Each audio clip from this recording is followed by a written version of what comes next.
Nisim ngay sim kanung tang na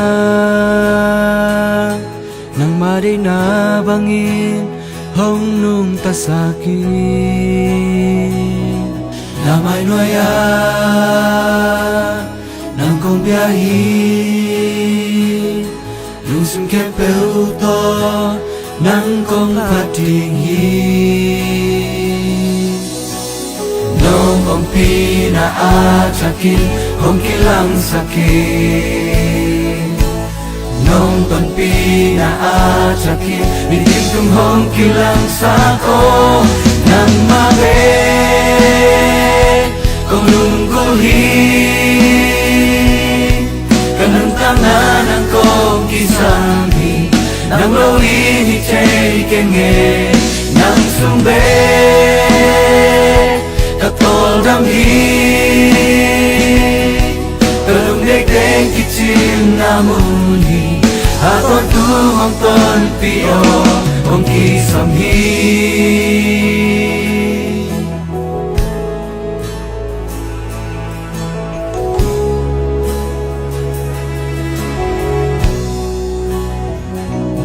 Nisim ay sim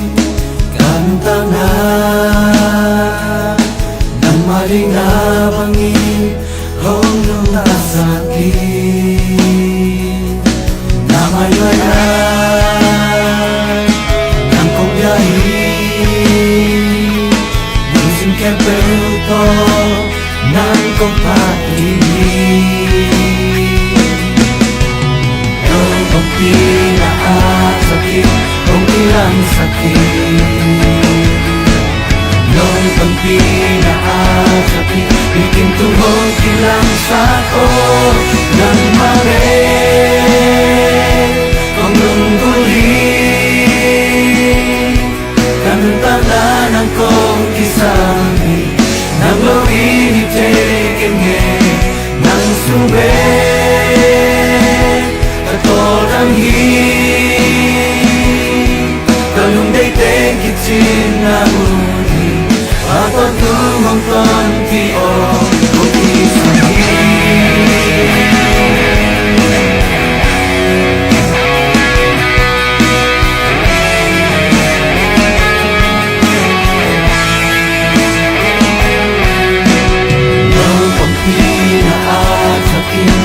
Kilang sakit Nung kong pinaatsakin Bikin tuhong kilang sako Nang maget kong lungguhin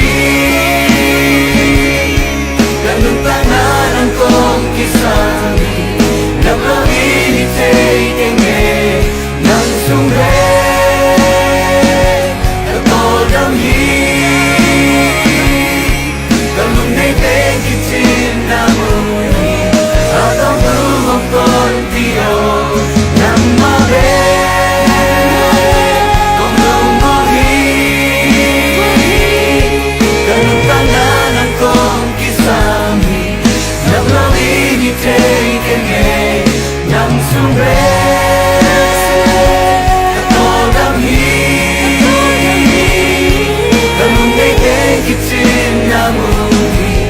Atong tuhong ton pio